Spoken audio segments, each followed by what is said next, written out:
Hello there, my friend. So I'm going to talk you through my logic on this chess game. I am a, I'm not, I'm not a beginner, but I'm not a very advanced player. Let's put it that way. So it might be useful for people at the beginner level or people that are advanced to know how beginners think. I don't know. Anyway, I'm playing black squares, so I'm Darth 42 Luke, and I'm playing against Leon Peleador 37. And he opens with queen 4, so do I. He threatens my pawn. I protect with king pawn, opening up the square so that I can take my bishop out. But before I can do that, he goes ahead and advances his king pawn. I decide I'm going to take that pawn.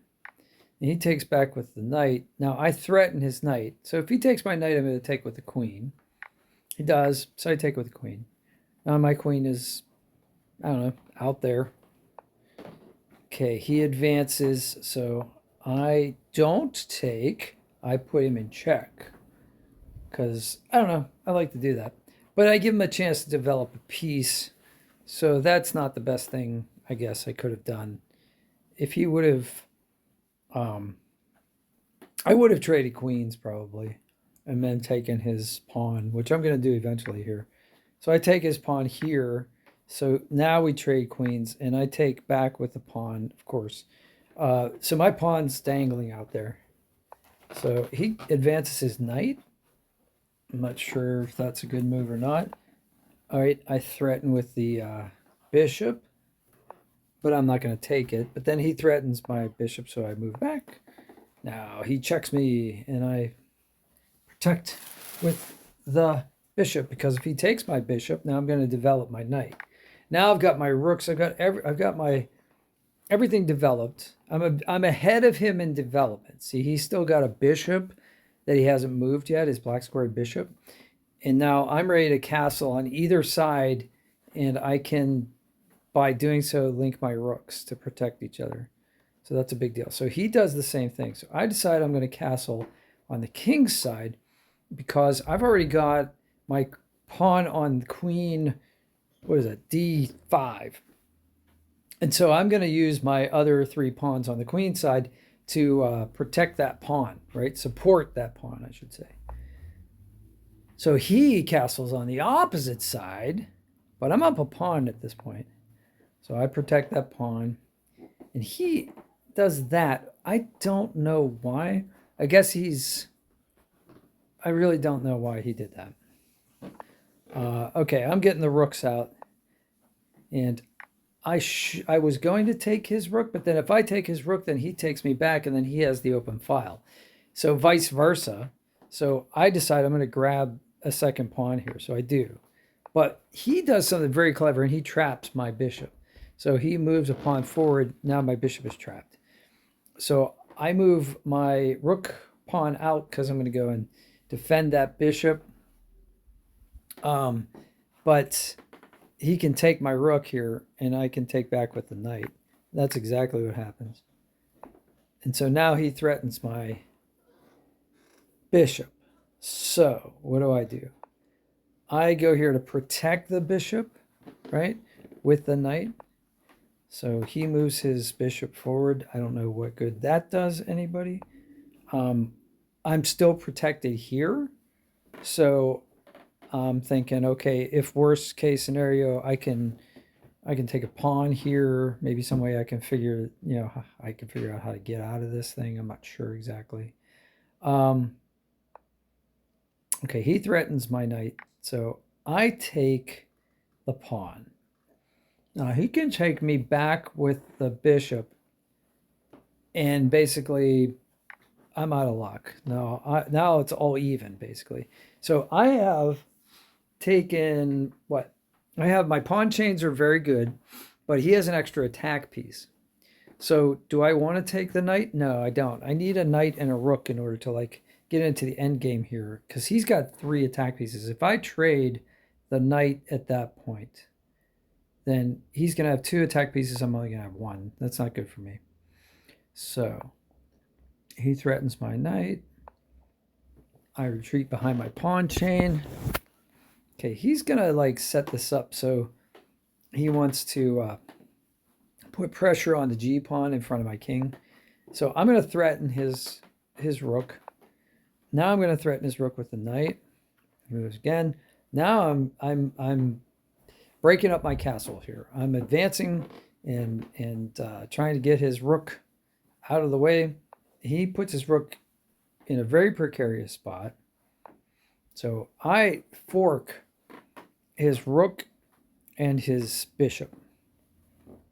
So he comes in to protect the rook. Now, if I guess that's the best move he had. If he had tried to protect the bishop with the rook, his rook would have been in peril anyway. So I take a free bishop here. So now I'm up. Now he makes the move that he would have liked to have made before, but my knight would have taken him. I threaten his rook again. Now he moves over to the other side of the board. That doesn't do anything because my pawns are so strong in the chain here.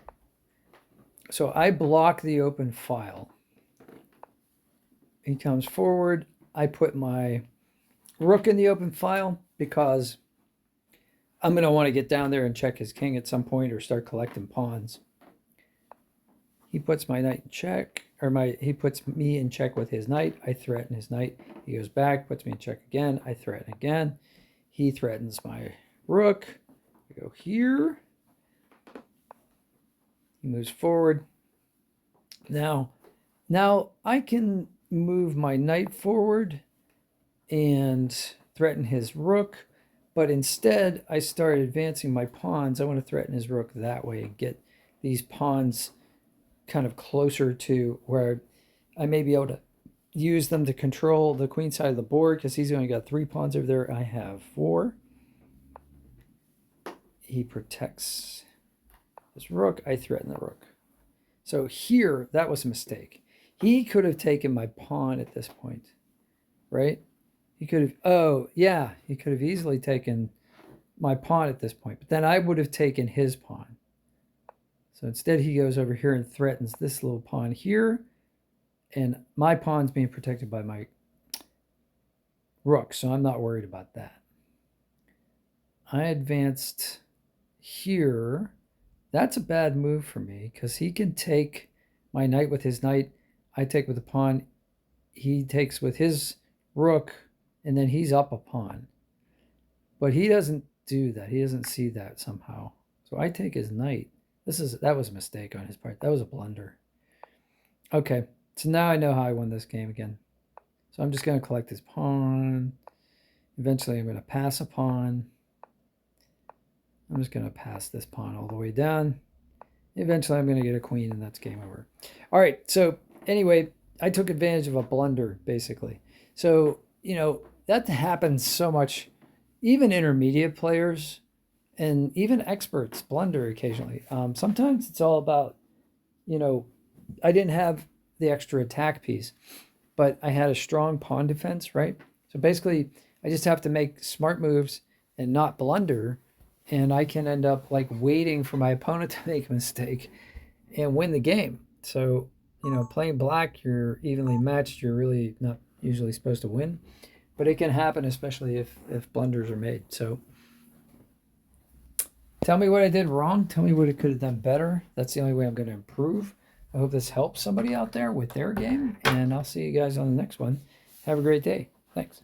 Oh, and if you want to hear me do these descriptions with my fake Eastern European accent, I can do that too. I have those on my channel too, so you can check those out under chess and under Pittsburgh Pat voice acting playlist. So if you want to hear me try to voice act in an Eastern European accent while I'm talking about chess strategy, I do that for fun. I don't mean any offense by it. There's a lot of YouTubers out there that I admire who are from that part of Europe. And sometimes I try to voice act. So, all right. I hope you guys have a great day, and I'll see you on the next one. Take care.